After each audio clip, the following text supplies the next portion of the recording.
Ere hosem ere hosem oba na se ahye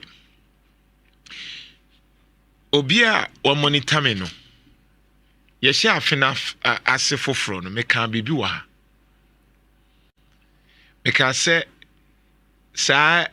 na mehu se eja behyehe no enye bibia eye honhom asem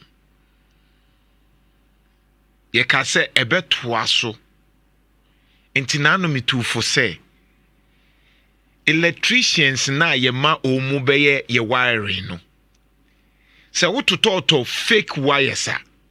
problem say ya enebeba one say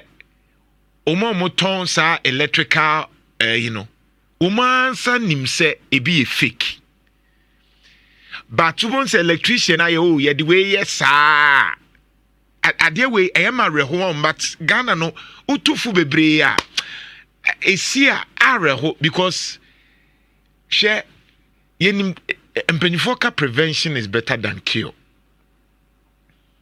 and you may be why ye de shabonsam enya bonsam eye yankasa ye wires ne nye oko factory you can say efie bebre mu a gas no onim se gas ni leaki so de ebo na tare so onim se gas ni leaki gas no me gas me ko change ni bia me mom sesa ano no na mama ma check se ano na ye de bie ma gas ne eye okay ana enye okay a ye beto foforo but we be ka so we ne obetimi ayusu ne saa na de o de bo atoso me pa chow se wo gas cylinder na elike emfa bo nto so mesremo saa ye nyahwe na nyahwe o ye betimi ayinse betimi amanage eno ne kofa problem eba no ye wiring no electricians no mbeye wiring wo fie ho no mayan toto basa at the right time ye ne Ghana Standard Authority for betwetwe nkomo ye wo fake a lot even plugs ni bi ho a e fake socket a e fake ene ye ton wa ha uyusu ya na po enye papa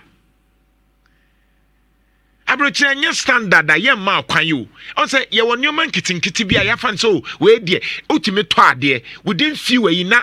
ade na asai and ye normal because ya so China there be o China product ye papa ye ne kwa ye nkofa China product papa magana ha because you see bibi need on pa de pa ene ya je sa ade na tum Nhyira fan ene ya je atum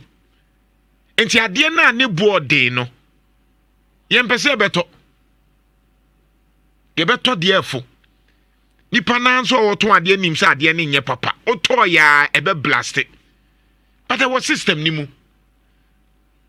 it is not right asa ye de ade fun bia no ye de efata yen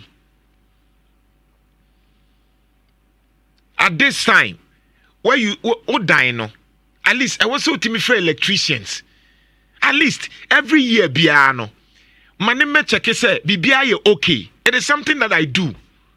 oh ha be check bibia ye okay wo di shema ye okay ye enye se bibia sinko a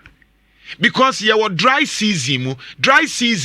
ennioma hyehye ntem ene ye gas no so unfortunately no ye gas nka abenya nka wo di esi abontene ba wo di esi abontene a kwabrani be hwia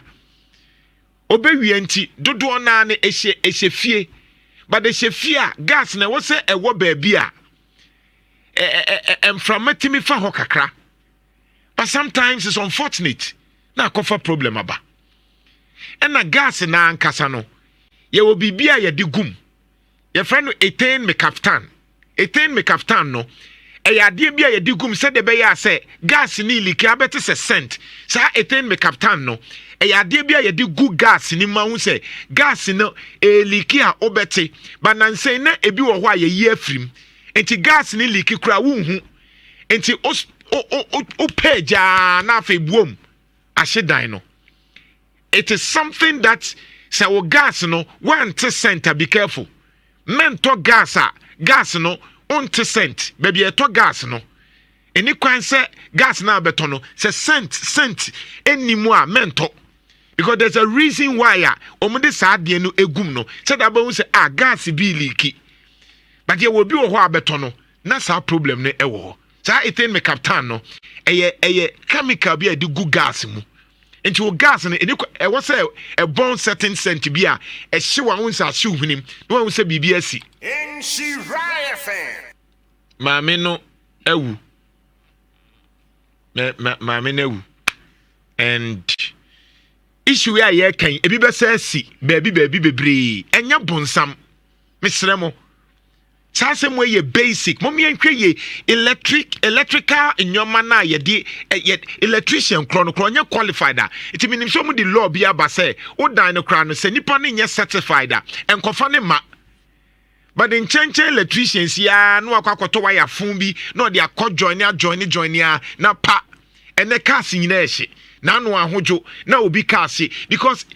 electrician no waho Tete na on fe bin count say eneye most of them na more of electricals and to use manual adwene na obesi obi car na no obi Benz na hye Nhyira fan and please mama yento you can say what do you call it extinguisher fire extinguisher e wo se e wo bia fie sa se me ya ka fire extinguisher e wo se wo bia fie tobi e must untimi nsi fie na ni fire extinguisher I think say e wo so bia tobi ka no ebi wom na fire extinguisher nso wo fie enti se woni fire extinguisher e wo se ye law